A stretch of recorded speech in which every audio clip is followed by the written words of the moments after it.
Evet dostlar, geldik. Viyana Havalimanı'ndayız. Pasaport kontrolden çok kolay ve hızlı bir şekilde geçtik. Şimdi otelimize gitmek için tramvay yapacağız. Evet, havalimanında şu anda tamamen çıkış yapmak için neredeyiz? Exit'teyiz. Aynen, dışarıya çıkacağız. Şuradan treni gösteriyor. Hangi trene bineceğiz? S-Bahn. S7. S7. S7. Evet. Sonra metro. U4. U4. Hadi bakalım gidelim. Havalimanından çıktık.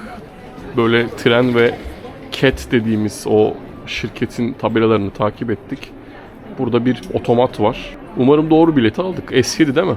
Bilmiyorum. Where we will go. Hadi bakalım, bakacağız. Sanıyorum bu S7. 3. Gel burası. Umarım doğru trendeyiz Sveta. Maybe we will go to another country. ChatGPT'ye sordum, doğru diyor. Ne diyorsun? S7'deyiz. They have so crazy map of metro and trains. Anlamadım ki şuradan, baksana şuraya. Şurası örümcek gibi bak. Nereden nereye gideceğiz ama doğru herhalde. Evet, yaklaşık 20 dakikalık bir tren yolculuğundan sonra metroya gitmek için U4 hattını kullanacağız. Buradan U4'e iniyoruz.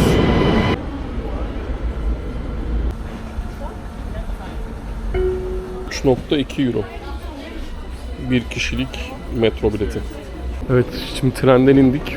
U4 metro bağlantısıyla otele yaklaşık 2-3 dakika yürüme mesafesinde bir yerde ineceğiz.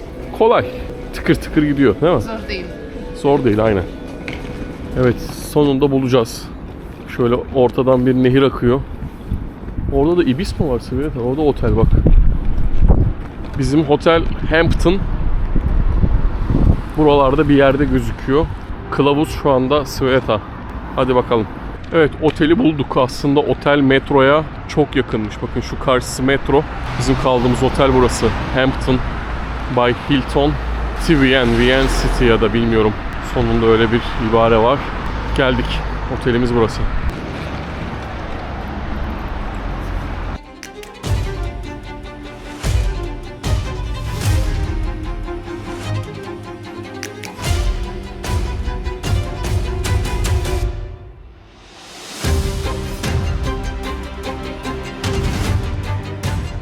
Evet, Viyana'daki odamızdayız. Hampton by Hilton.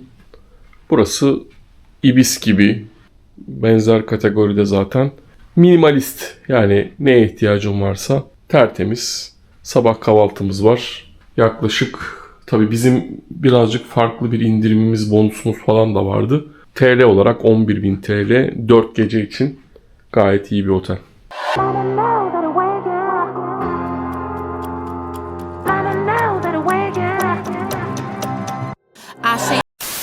Evet arkadaşlar, malumunuz Antalya'dan çıktık. Hatta güzel bir çıkış yaptık. Güzel bir deneyim yaşadık Premium Lunch'tan. Uçtuk, Viyana'ya geldik. Otelimize yerleştik. Biz aslında burayı 2-3 gündür keşfediyoruz. Şimdi size anlatmaya başlayacağız. Neden? Önce biz bir anlayalım ki gezilecek yerleri size daha net bir şekilde aktaralım diye biz keşfimizi yaptık. Şimdi beraber keşfe başlayacağız. Kaldığımız oteli gerçekten öneriyoruz, değil mi? Yes, tabii. Otel hem lokasyon olarak hem hizmet açısından bizi çok tatmin etti. Sabah kahvaltısı müthiş.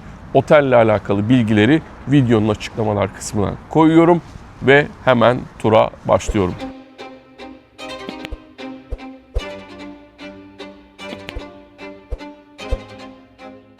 Tabii bugün pazar günü olduğu için şu an caddeler ve sokaklar bir önceki günlere nazaran, hafta içine nazaran boş. Çünkü malum Avrupa pazar günleri hemen hemen birçok yer kapalı oluyor. Restoranlar, turistik mekanlar, bazı restoranlar hatta onlar da kapalı. Şu an böyle huzurlu bir şekilde yürüyoruz. Bu arada güvenlikle alakalı bu şehirde bir endişeniz olmasın.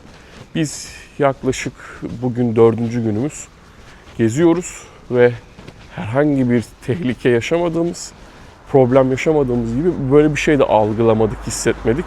Bu genellikle hissediliyor ama Viyana özellikle iç bölgeler, yani belki dışarısındaki şu an bulunduğumuz yer 1., 2., 3. Viyana diye gidiyor. Belki dışarıda ufak tefek sorunlar vardır ama burada hiçbir sıkıntı yok değil mi Sveta? Yok. Hissettin mi herhangi bir problem, Yok. herhangi bir korku? Yok. Korkmadın mı? Aa. Böyle bir ortam. Tabii binalar, klasik Avrupa'nın mimarisi burada da hakim ama asıl mevzu Old Town dediğimiz kısımda. Şimdi oraya doğru gidiyoruz tabii ki. Daha çok yolumuz var.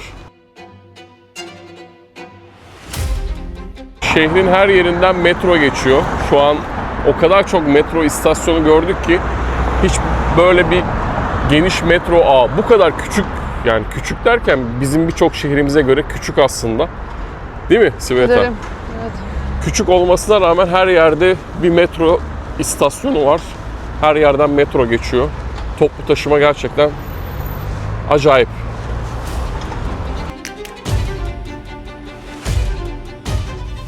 Bunlar şehrin hemen hemen her yerinden geçiyorlar. Otelden çıktık, 15 dakika yürüdük. Nereye geldik Sveta? One of the main streets, it's named Maria Hilfer Straße. Evet, Maria Hilfer Straße, yani Maria Hilfer Caddesi diye geçiyor. Burası bizim İstiklal gibi uzun, bayağı uzun bir cadde. Eğer zaten kendiniz geziyorsanız mutlaka gelmeniz gereken yer olarak karşınıza çıkacak burası. Buranın bir özelliği, sağlı sollu işte mağazalar var, Yes. restoranlar var, mekanlar. Bunların aralarında çok güzel mekanlar var ama en önemlisi, eğer turunuza buradan başlıyorsanız bu caddeden dümdüz ilerlediğinizde Till the end. evet, en sona doğru gittiğinizde artık Old Town'a ineceksiniz. Old Town'a indikten sonra da bakın böyle olacaksınız. Çünkü her yerde bir şey var, değil mi? Tabii. O yüzden şimdi biz buradan ufaktan yürümeye başlayacağız. En sona gittiğimizde artık o müthiş Viyana atmosferinin içine tam anlamıyla girmiş olacağız. Gidelim mi? Tabii. Hadi.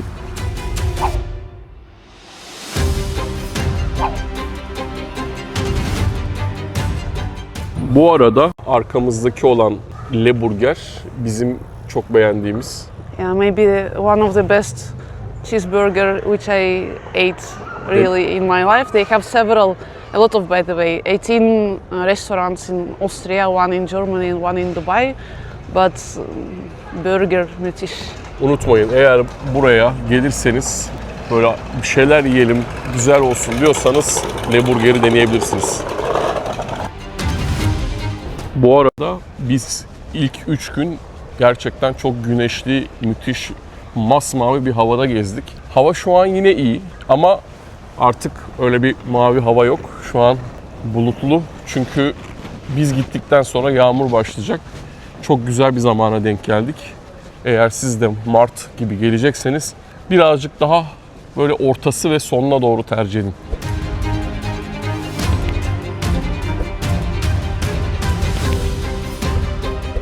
In restaurants of different cuisine. That's why you will not be hungry here. Yok canım.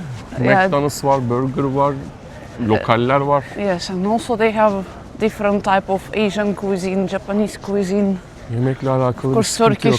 Turkish cuisine. Aynen, dönerler, mönerler, pideler. Çok Türk var bu arada. 2 milyonu aşan bir nüfusu ve her yıl artan turist sayısıyla Viyana çok daha popüler olmaya başladı son yıllarda. Zaten büyük bir ikon, yani zaten bilinirliğine, ününe, şanına, şöhretine zeval olmaz, yani herhangi bir sorgulama söz konusu değil ama son dönemde daha popüler oldu. Eğer Viyana'ya gelip outlet, yani şehrin dışında olan o büyük outlet'e gidecek vaktiniz yoksa buraya gelebilirsiniz diyor Sveta. Ne var burada? Yeah, here they have big discounts for different brands. Not much luxury brand, low segment and middle segment, but you can find with a good deal. Hani çok böyle wow değil ama arada derede güzel şeyler çıkıyor. Bulabilirsiniz. Şöyle göstereyim. TK Max. Yes, you can TK check. Maxx. Maybe you will like. Hadi devam edelim.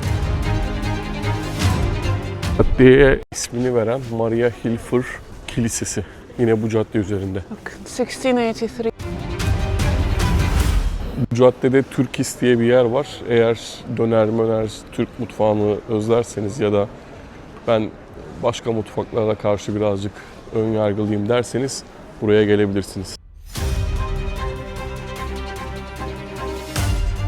Caddenin sonuna geldik ve Old Town, asıl gezmeniz gereken çember buradan başlıyor. Her yer müze. O yüzden müzelere gidilecek yerleri zaten Google'dan da önerilerle seçebilirsiniz. Burada bir müze var.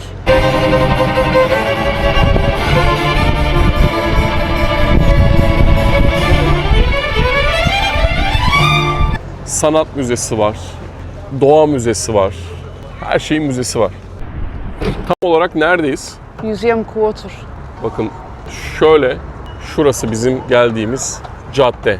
Yani Maria Hilfer. Burası her yer artık bu alandan sonra görmeniz gereken yer olarak geçiyor. You can walk from this side, from that side, from everywhere. You will see something special and historical. Şimdi biz müzelere girmeyeceğiz ama hangi müze nerede göstereceğiz.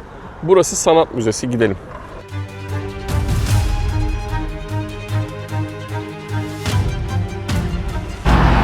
Aslında şehir kompakt ama yollar oldukça geniş ve kalabalık. Tabii burası bir başkent. Şu an Avrupa'nın en büyük demeyelim, en kalabalık 5. şehri olmuş. Nüfus olarak özellikle savaşlardan sonra bayağı bir popülasyon artmış, yani nüfus artmış. Ama genel olarak böyle büyük sokaklar, caddeler birbirini güzel bir şekilde kesiyor. Belli saatlerde de trafik yoğunluğu oluyor. Şu gördüğünüz alan dünyanın en büyük müze, sanat alanı kompleksi olarak geçiyor. İçinde birden fazla müze var diyebiliriz. Detaylı incelemek için zaten Museum Quarter diye aratırsanız, ki gezilecek yerler listesinde mutlaka göreceksiniz. Ne var ne yok içinde, nereleri ziyaret edebilirsiniz hepsini bulacaksınız.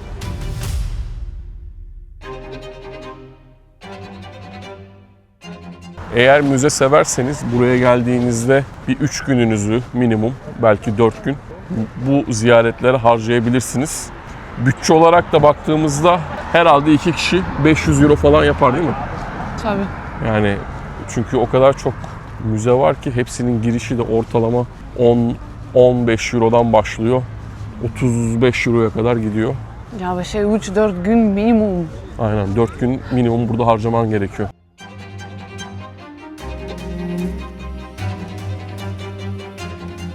Müze severlerin kesinlikle göreceği alanlardan bir tanesi. Arkamızda biraz önce gösterdiğimiz dünyanın en büyük sanat kompleksi. Aslında ahırlardan bozma, oraları daha sonra dönüştürerek müze haline getirmişler özünde baktığımızda. Şu gördüğümüz sanat müzesi, sol tarafta olan da doğa müzesi. Gezilmesi gereken Viyana'daki en temel alanlar, müzeler diyebiliriz.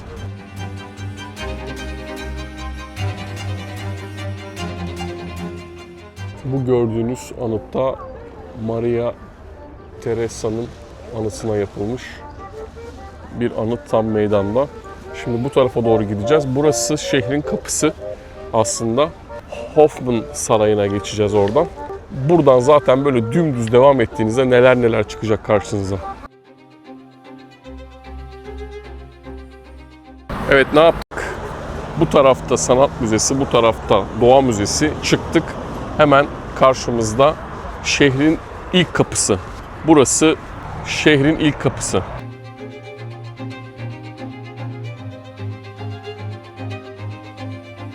Hofburg Sarayı'nın girişi, aynı zamanda önceden burası şehrin giriş kapısıymış.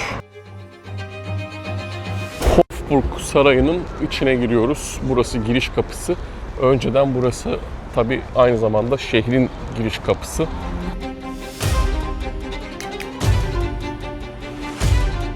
Burası aslında tek bir yer değil. Burası bir kompleks, kampüs gibi düşünün. Burası saray, burası Hofburg Sarayı. Ama bu tarafta da buna bağlı birçok kompleks var. Kimi yerde şansölyeler, yani soylu askerlerin falan yaşadığı bölgeler var. Bu tarafta yine Sisi Sarayı, Museum. Sisi Müziği.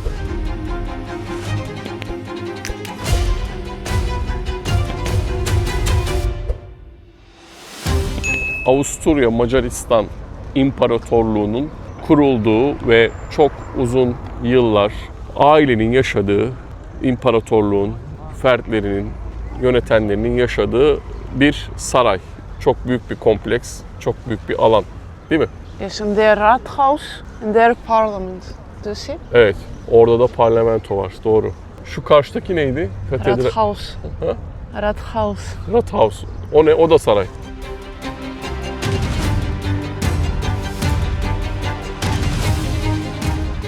Gezeceğiniz aslında böyle yapacağınız yarım çember toplamda 7 kilometrelik falan bir mesafe. Yani 7 kilometre yürüyerek buraları çok rahat görmüş olacaksınız. Onun dışında şu elektrikli araçlar ve atla gitme opsiyonu dışında çok fazla alternatif yok. Ya yürüyeceksiniz ya atla ya da şu elektrikli araçlarla gezeceksiniz. Bugün çok grup var. Bugün pazar ya, evet, bayağı bir grup var.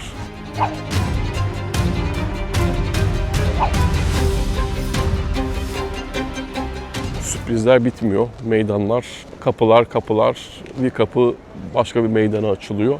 Bu bölüm şu anda Federal Cumhuriyet'in aynı zamanda kullandığı, ofis gibi kullandığı bir alan. Yani buranın Beyaz Sarayı diye düşünebilirsiniz. Kapı Sisi Müzesi'nin girişi. Ne var bu müzede? İmparatorun ve İmparatoriçe'nin kişisel eşyaları, kıyafetleri, bakım yaptığı, güzelliği için bakım yaptığı malzemeler, alanlar, çalışma odaları gibi birçok ziyaret edebileceğiniz yer var. İçeriye giriş tabii ki ücretli.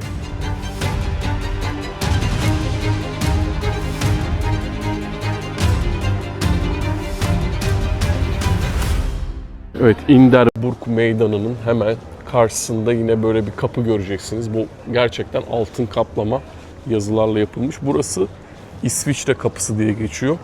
Çünkü o dönemde bu bölgeyi, burayı koruyan İsviçreli muhafızlar olduğu için burası İsviçre Kapısı. Bakın zaten tavanlarda falan inanılmaz.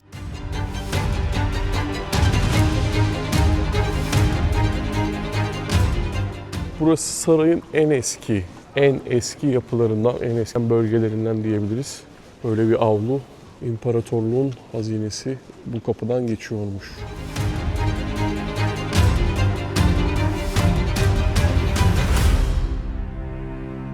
Palas içinde palas. Şu an geçtiğimiz bölge paranın, hazinenin toplandığı yer, bölge İsviçre Kapısı diye geçiyor. Biraz önce de bahsetmiştim. Para burada. Şehrin en güzel barok meydanlarından Josefplatz, yani Josef Meydanı diye geçiyor. Aynı zamanda burada Avusturya Ulusal Kütüphanesi var. Devasa bir kütüphane bu arada. Ben içine girmedim ama videolardan izlediğim, gördüğüm kadarıyla oldukça büyük bir kütüphane var içeride. Her taraf gerçekten çok etkileyici.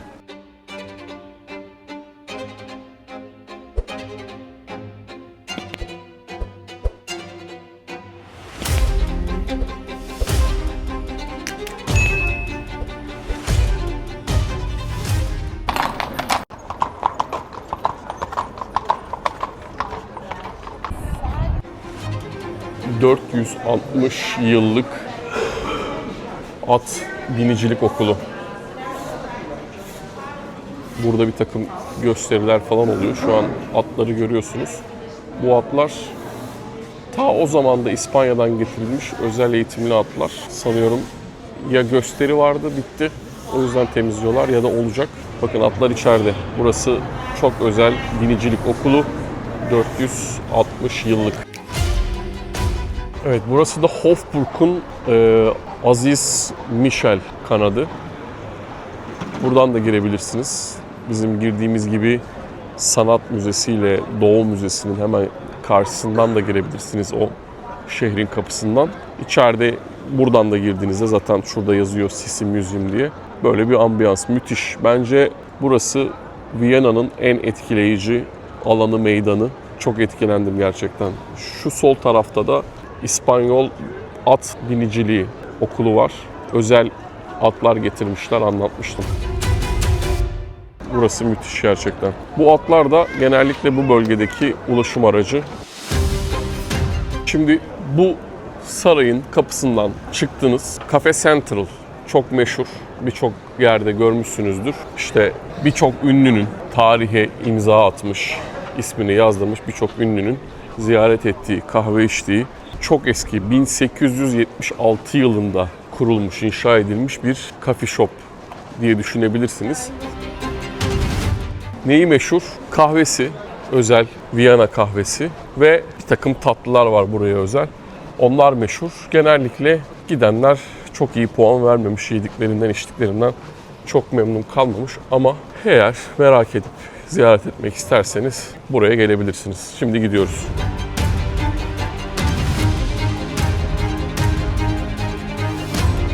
Evet, biraz önce bahsettiğim Cafe Central önünde insanlar sıra bekliyor içeriye girmek için. Bugün daha da büyük bir kuyruk var, bakın. Şuradan başlıyor, aşağıya doğru iniyor. İçerisi aslında büyük, bir o kadar kalabalık, full. Dışarıda da bu kadar insan bekliyor içeriye girmek için. Hani en az bir yarım saat, 40 dakikanızı yer sadece şu kapıya yaklaşmanız. Değer mi? Yani bilmiyorum, tabii ki bu sizin tercihiniz. Sigmund Freud'lardan çok ünlü bir takım müzisyenler, bu tarihi adını yazan birçok ünlü kişinin geldiği, ziyaret ettiği, kahve içtiği yer. Evet. Çok kalabalık. Tabii. What do you think? I'm not ready to stay 2 hours to wait for this short. Yani beklenir mi? Beklense buna değer mi? Çok bilemedim. Çok bilemediğim için de açıkçası gerçekten buraya 3-4 gün yetmez. Böyle dolu dolu gezeceksen, müzeleri falan bakacaksan yetmez. Çünkü yani bazı müzelerde belki 2-3 saat falan vakit geçirmen gerekir. O yüzden şu an biz 2-3 gün gezdik. Genel kendi ilgi alanımıza göre birçok yeri keşfettik. Ama It's a teaser. size şu an ekspres yapıyoruz.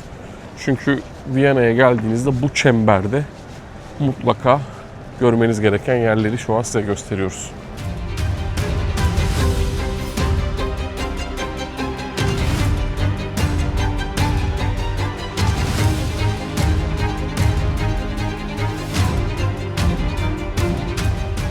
St.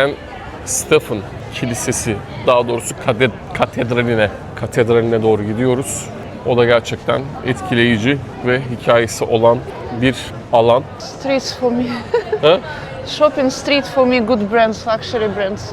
Burası da Demel, meşhur çikolatacıları. Also çok kalabalık.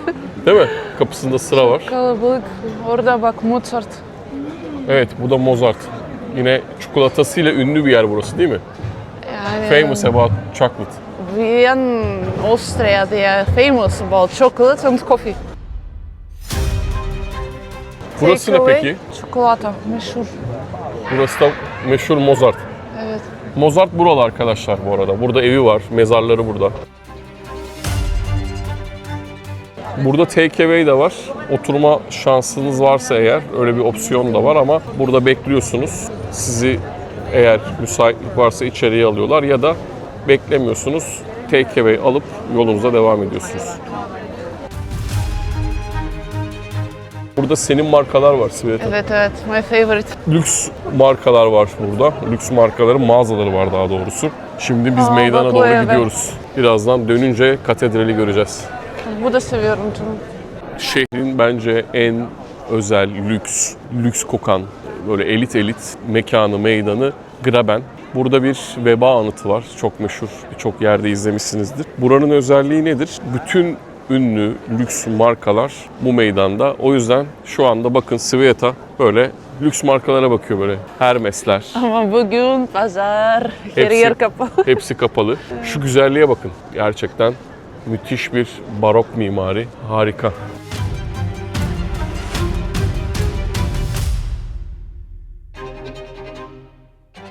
Sveta diyor ki tuvalet diyor müthiş temizdi diyor. Çok luxury. So luxury toilet, really luxury, old style, wooden. Tabi tam meydanda çünkü burası bütün lüks alanların, mekanların tam ortası. With toilets, no problem. We should tell this also because important information for people. Just you should have small money because toilet is 50 Euro. cent, euro cent, 50 euros.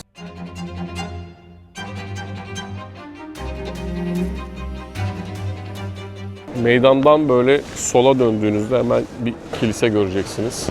Şu an pazar olduğu için ayinler devam ediyor. İçerisi şu an pazar olduğu için ayinler devam ediyor. İçerisi birazcık kalabalık. Bu da gördüğünüz veba heykeli. Biliyorsunuz Avrupa'da bir dönem veba virüsü kırdı geçirdi. Çok fazla insan öldü. Onların anısına yapılmış bir anıt.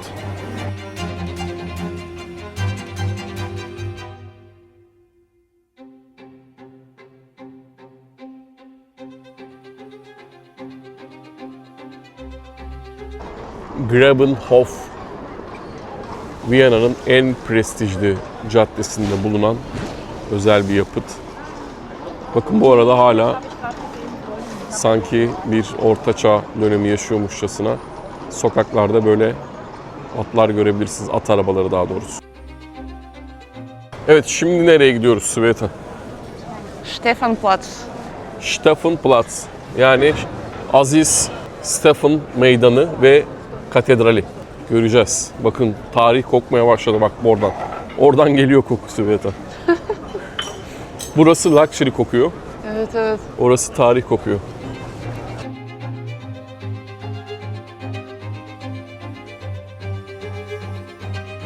İşte bu görkemli, meşhur meydana geldik.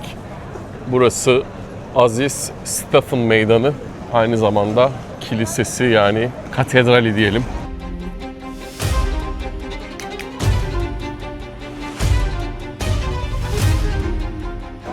Bakın burada çok önemli bir detay var. Doko. Şu otelin sahibi Türk. Öyle düşünün. Turkish Doko. Yani Türk Hava Yolları'nın catering markası. Bu otel bir Türk markası. Evet, meşhur St. Stephen Katedrali. Burası tabii çok eski zamanlarda inşası başlamış. Kuleler belli dönemlerde inşa edilmiş. Bu kuleye sanıyorum asansörle çıkabiliyorsunuz. Bir 3-5 euro, bakın tepede insanlar var, 3-5 euro bir bileti var. Buraya da merdivenle çıkabiliyorsunuz. Böyle görkemli bir katedral.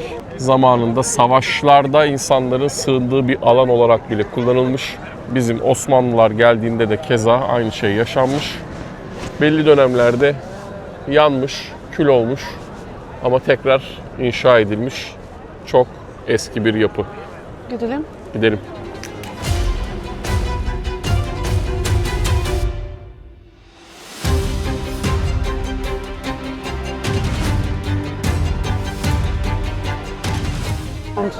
Evet, Sveta.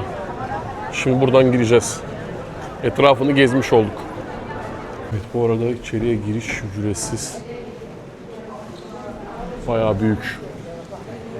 Görkemli. Bugün pazar olduğu için ekstra bir yoğunluk var diyebilirim.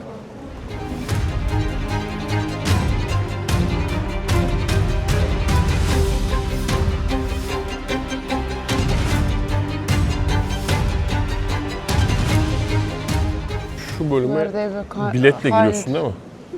Buraya bilet... Where they will hide it. Catacombs, there is extra charge.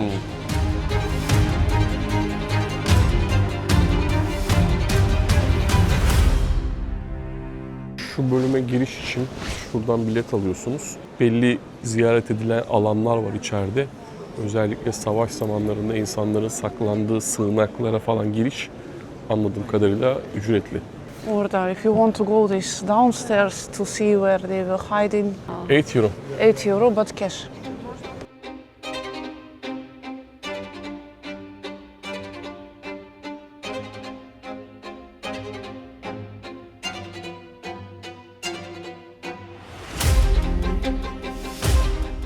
Evet, kalabalığı görüyorsunuz. Bugün pazar, kiliseler özellikle daha kalabalık alanlar. Meydan hep kalabalık, gerçi biz geldiğimizde de böyleydi ama. Neyse, en azından gördük. Aklınızda olsun. Eğer buraya geldiğinizde işte sığınaklara gideyim, kuleler aracılığıyla yukarılara çıkayım, iyice böyle bir burayı gezeyim, dolaşayım diyorsanız kaç euroydu? 29 euro. 29 euroya size buranın hikayesini anlatan bir kulaklıkla birlikte rehberlik ediyorlar. Hem gezmiş hem de tam anlamıyla anlam ve önemini öğrenmiş oluyorsunuz. Evet, oraya We can gideceğiz. sit there and then go to opera. Aynen. Opera bu tarafta değil mi? Yok, bu tarafta. No. This, if we go straight, then to right will be opera. Şurada güzel bir yer görmüştüm. Masalar da müsaitti. Orada bir oturup bir şeyler içelim. Sonra devam edelim. Meydan'da şöyle bir mekana geldik. İçeride açık büfe yemek var. 25 euro. Gayet de iyi fiyat bence. Güzel. Değil mi? Orada da sushi muşi var. İstiyorsan ye ama aç değilim ben şu an. Sen aç mısın? Yok ya. Buradan şarap seçeceğiz. Ya da bira mı istiyorsun bilmiyorum. Bakacağız. Bir şeyler içeceğiz. Burası St. Stephen Meydanı'ndan hemen sağa doğru döndüğünüzde Buffett Restoran diye geçiyor. Şöyle çok mantıklı. 25 euro veriyorsun, büfede yok. İstediğini yiyip içebiliyorsun. Akşam denesek mi? Hiç olmazsa ver 50'yi, ye her şeyi. I will check. Bak bakalım ne var ne yok. Evet, şimdi eğer arkamızdaki St. Stephen Meydanı'ndan dümdüz devam edersen nereye gidiyorsun Sveta? Opera. Operaya gidiyorsun. Onun karşısında yine müze var. Popular hotel var. Hofburg'un bahçesi var arka tarafta. Sonra evet. Mozart'ın evi var, gitmedik. Orada yukarıda gözüküyor. Nasıl bir cadde? Böyle bir cadde. Bak, asıl burası İstiklal'e benziyor aslında. Yes, exactly. İstiklal'e benzeyen yer burası. Yunus Emre söyledi İstiklal'e benziyor diye. Aslında Maria Hilfer değil, burası İstiklal'e benziyor. Daha kalabalık, daha kozmopolit. And really no traffic because there are parts. Evet, araba geçiyor, doğru. Yes, there are some parts of Burası traffic. trafiğe kapalı olduğu için burada öyle bir durum da yok. Böyle And güzel. here it's center. Burası çok merkez tabii. Böyle kafeler var. Burada insanlar oturuyor, takılıyor, yiyor, içiyor. Çok ikonik bölgenin çok ikonik markaları. Hepsi burada. Devam ediyoruz efendim. Böyle canımız çekti, insanlar çatır çutur yiyor. Biz de bir şeyler atıştırsak mı dedik. Böyle hot dog, hot dog. Ha bak mesela şu Bosna hot dog. Bak şu. Olmaz mı? Anladın? I thought like this. O biraz zor olmaz mı? Yok, no, vice versa. Öyle mi? Tamam, sen ondan ben bundan. Tamam. Okey. Hadi söyle, sipariş ver. Nasıl bak? Patates var.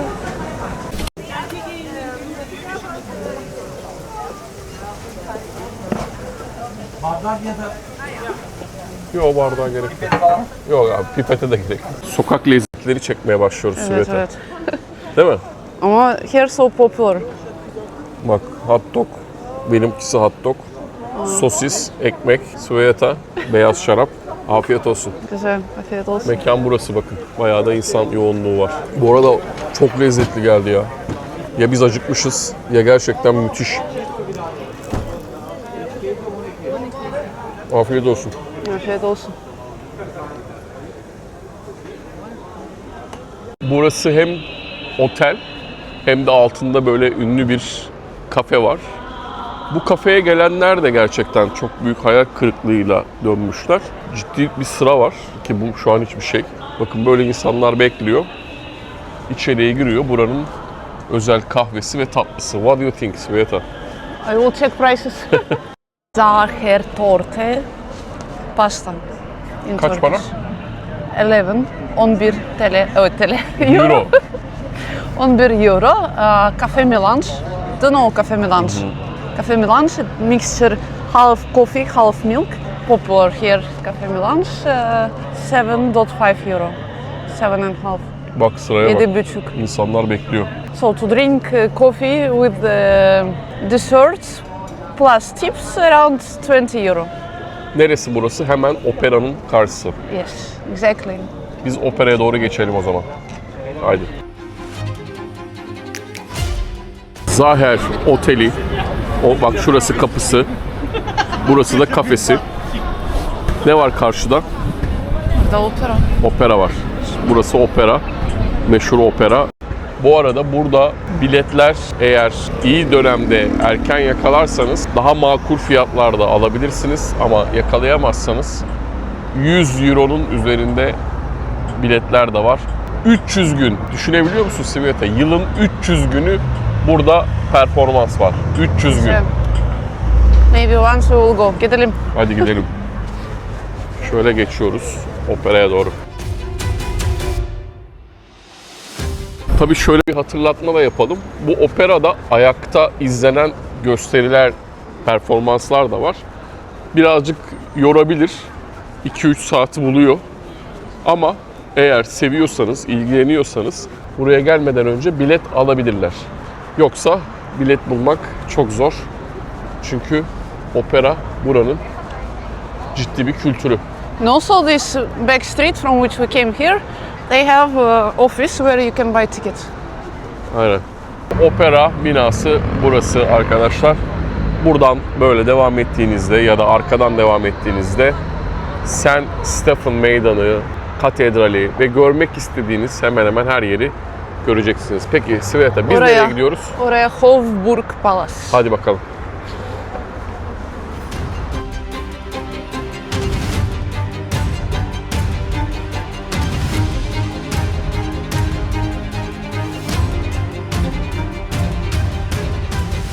Evet Sveta neredeyiz? Hofburg. Hofburg'un bahçeye geldik yine. İnsanlar burada bakın şu kadar güneşte bile güneşleniyor. Ne güzel. Halka açık. Herkesin böyle rahat takıldığı bir ortam. Burada kafe var. Orada kafe var evet. Orada kafe var. And this butterfly garden. Aynen. Kelebek bahçe. Kelebek bahçesi. Evet. Böyle Hofburg'un aslında sarayın arka tarafı burası. Ön tarafı saray. But I think in April already it will be more beautiful because it will be Sıcak. more green. Aynen. Sıcak olur. No, because Daha like yeşil now, olur. no leaves on trees. But later, April and May could be perfect. Böyle bir ortam. Bak ama ağaçlar çiçek açmış. Yeah, started tabii. Yaz gelecek. Tabii. Az kaldı. Böyle bir ortam. Şurası falan bayağı kalabalık. Bir orada kafe var. Hiç oturacak yer göremedik. Hiçbir zaman bulamadık. Bak Caduş Kalensin. Aa, bakın böyle bir ortam. Şurada böyle bir gölet var. Keyifli, huzurlu. Buradan her gün gerçekten binlerce insan geçiyor. Kimisi takılıyor. Deduşka'ya bak, stylish. Tabii.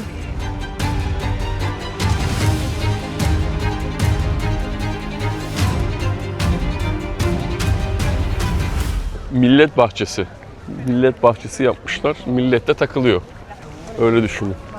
Genel olarak bir park kültürü var evet. Yeah, generally they have a lot of parks. Yesterday we went with friends to this Stadtpark. Stadtpark, şehir parkı. Yani. Bak burada böyle çay kahve de alıp Baileys içebilirsiniz. de var canım. Ha?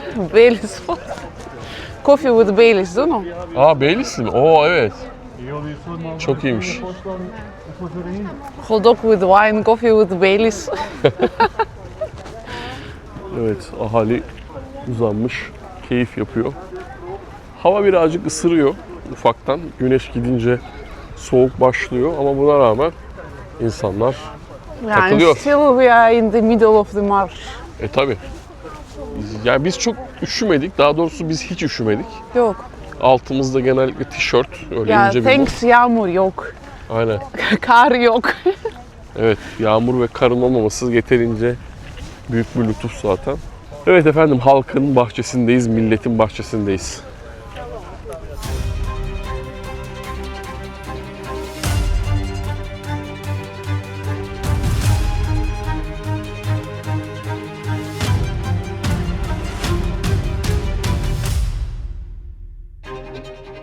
Evet, şimdi nereye gidiyoruz Sveta? Parlamentoya mı? Yes. Still from opera, we turned to right. We came to Hofburg Palace. Then again, still to right to Parliament. Şimdi böyle parlamentoya doğru gidiyoruz. Ondan sonra da hemen hemen bu bölgedeki her yeri gezmiş olacağız. Yani onun dışında ufak tefek detaylar var. Ama ana hatlarıyla, ana çizgileriyle hemen hemen bu bölgeyi tamamlamış olacağız. Tabii ki Viyana öyle 2 günde tamamlanacak bir yer değil. Daha uzun gelmek lazım ya da birkaç defa gelip ona göre gezmek lazım. Especially if you come in warm time, for example. Sıcak zaman daha güzel May olur. and summer, maybe September. They have a lot of parks and these palaces which are so good and beautiful in summer, a kind of Schönbrunn, Belvedere. Evet, parkları falan var. Yazlık sarayları falan var. Onlar daha sıcak zamanda gezilirse daha iyi olur. Ama şimdi de biz geldik. Güzel, keyifli bir şekilde geziyoruz. O da bir gerçek. And of course, if we have more time, maybe really later in better, warmer weather, we can rent a car. They have a lot of beautiful lakes and with some stylish, amazing towns as Hallstatt, for example. Güzel köyleri var. Türkçesi o. Yani Bakacağız.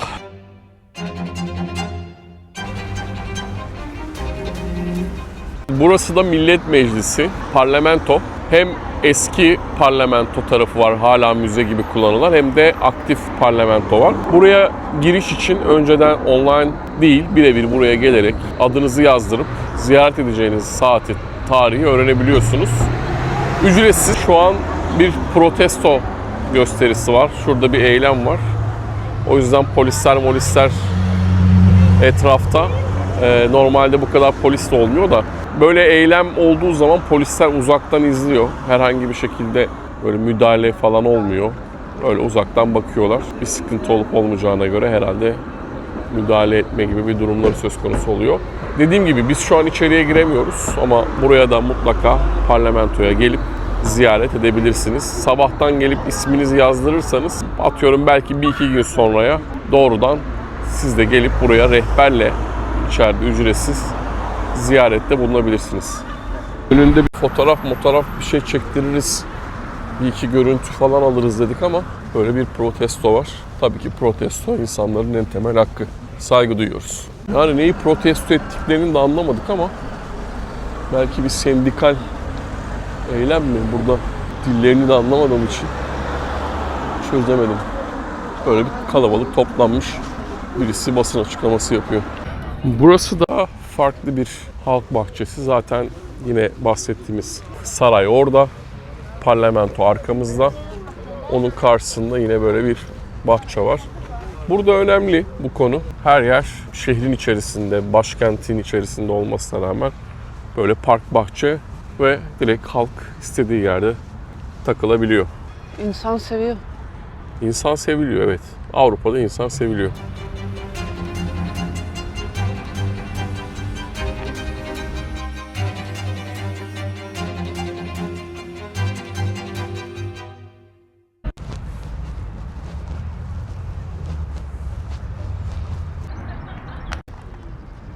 Valla iyi gezdik. Her gün ortalama 25.000 adım attık. Viyana gerçekten çok güzel bu arada. Kesinlikle öneririm. Antalya'da yaşıyorsan şu an direkt uçuş var. İstanbul'dan zaten sürekli bir sürü şirketin uçuşu var. Biz de Antalya'dan geldik. Açıkçası beklediğimin daha üzerinde güzel vakit geçirdik. Tabii. O da şundan dolayı aslında. Tabii Viyana biliyoruz yani. Ama hava belki dedik yağmur yağar, sıkıntılı olur, kar yağar falan. Kuzeyde hala kar var. Tabii. Ama olmadı. Güzel bir havaya denk geldik ve çok keyifli, güzel bir vakit geçirdik. Aslında bu bizim burada 3. günümüz değil mi? Perşembe, Cuma, 4. günümüz. Evet. Perşembe, Cuma, Cumartesi, Pazar bugün 4. günümüz. First day just half day because we Olsun, came. half yine gezdik. Yine baktık Tabii. bir şeylere. O açıdan gerçekten verimliydi. Biz ilk 3 gün ortalığı birazcık keşfettik. Sonra aktarmak için daha faydalı olacağınızı, anlatmak ve aktarmak açısından daha faydalı olacağını düşündüğümüz için aslında bugün bizim son günümüz. Bugün bu videoyu çekelim dedik. Yine 20.000 adım attık hemen hemen. Daha da atacağız, daha da otele Tabii. dönmek falan. Neyse, özetle aslında biz size Viyana'ya geldiğinizde jenerik olarak mutlaka görmeniz ve gezmeniz gereken yerleri anlatmaya çalıştık. Tabii ki çok meşhur Schnitzelci, bunların hepsini Google'dan buluyorsunuz. Birçok YouTuber vesaire de paylaştı zaten. Ekstra onları göstermek çok mantıklı gelmedi. Zaten onları nerede yemek yenir falan diye buluyorsunuz, gidiyorsunuz. I think where they can see a lot of people, they can try. Burada mantık şu olmalı. Yani buraya 3-4 gün geliyorsanız 3-4 günde hem müzeyi gezip hem şehri gezmek birazcık zor.